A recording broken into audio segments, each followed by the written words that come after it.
Just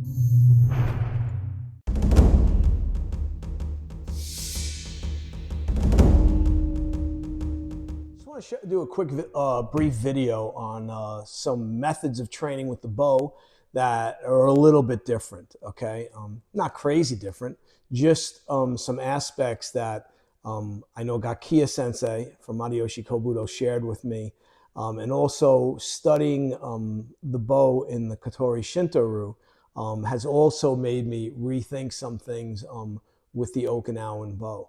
The Okinawan bow is almost always classified as, we use it a third, and a third, okay?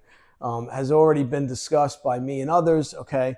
It's only a third, and a third if you're exactly 6 feet tall, okay? If you're shorter like me at 5'7", okay, then my middle section is going to be smaller and two ends are going to be bigger, all right? But one of the things we want to realize is when we practice our kata, whether it be, for me, in Isshin-Ryu Kobudo or Matayoshi Kobudo, my two primary styles of Kobudo, there's plenty of instances where we're fully extending the bow, okay?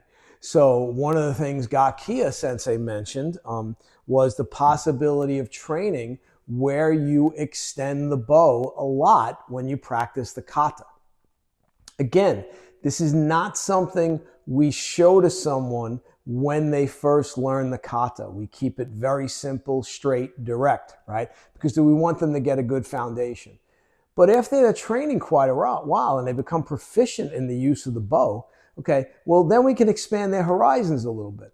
And what I've found for myself personally, all right, I'm doing kata like Tokumini no Kun and Shushi no Kun in Matayoshi Kobudo a long, long time, all right? And especially Shushi no Kun is the first kata I teach in Matayoshi. So I'm always doing it, all right? I always believe, there's a little bit more to just doing the kata in this basic way we were all shown, that we should expand the kata and try to think outside the box a little bit. So let's talk about Shushi no Kun and something that we can train.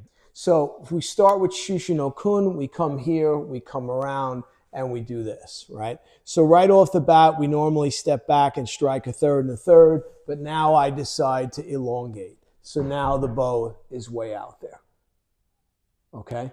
So now I've done this, now I come up, and now I'm thrusting with the bow fully extended. Now I turn to the side, and now, again, I've extended the bow, right? Now I come here, I'm extending, all right? Now the next move is we come up and block. Could I have extended it more? Sure. But maybe I go back to that third and a third to train my ability to move my hands up and down the bow in a very smooth manner, okay? So now we're here, we come around, we block. Could we block like this where the bow is extended? Sure we could. But maybe I do a third and a third here, and now I extend the bow.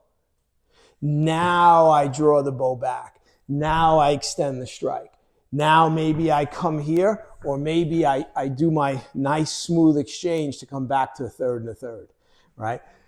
So again, we come here, we threaten, now extend. Again, I've extended, okay? I come here, I nuki from further away.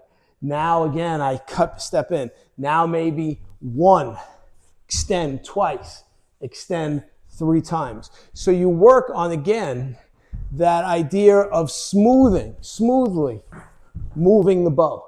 And it's just working you different.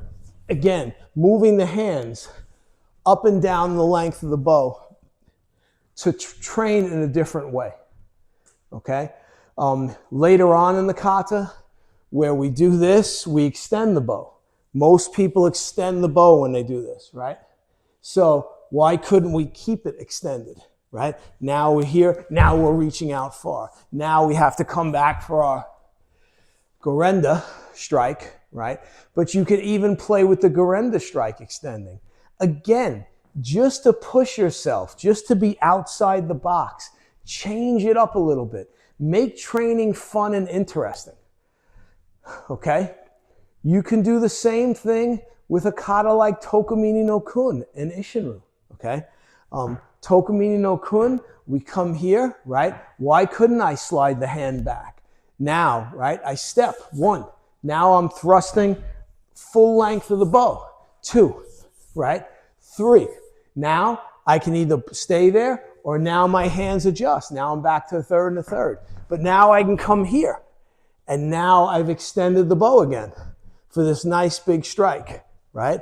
And then I come here, extend it again. Now maybe I come back here and bring it a 3rd and a 3rd, all right? So you can play with this, all right? Play with it, experiment, all right? Try it, all right? Again, it's not easy, right? It's something I work on. Again, no one in this my current dojo here in Arizona has been shown this yet because they're all still beginners in Kobudo, all right? But eventually they'll make black belt. And then one day I'll say to them, okay, let me show you another way to practice your bow kata, all right? So here's another way. Don't change your grip. So Shushi no Kun is unique in that you can do the whole form without changing the grip, okay? So when I get to this section, 1, 2, 3, okay?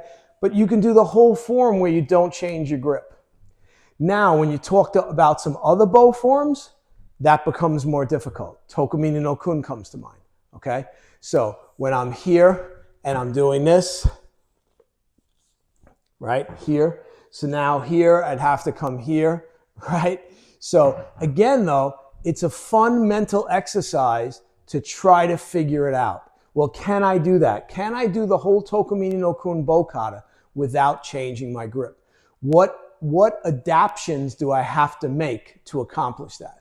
And again, I'm not telling you to change the kata. The kata is the kata. What I'm doing is asking you to expand your mind a little bit, think outside the box, right? And try and play with some other things. I mean, you look at the other bow kata, you can do the same thing, all right? Whether it be Isshin-Ryu, whether it be Mariyoshi, whether it be any Kobudo style, all right? In Katori Shinto-Ryu, we're normally using the bow extended like this, more similar to the Chinese. And obviously what it comes from is what? It comes from the spear, the use of the spear. But the spear tip breaks off, what do you have? You have a staff, okay? So again, just another, when I learned the Bojutsu, first set of Bojutsu kata and Katori, it was fascinating to me because it was a different approach to the bow, right? So it made me look at the Okinawan bow kata and say, well, you know, we extend the bow kata in Okinawa on plenty of techniques.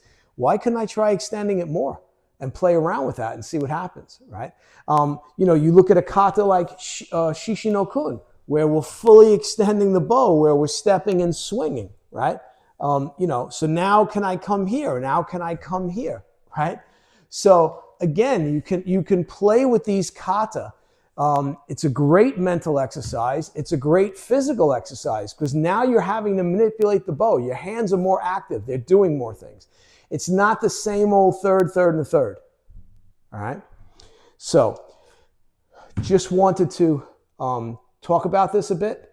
I think it's an interesting way to train. All right? I hope you'll give it a try. Good luck with it, and I'll see you in the next video. Thanks.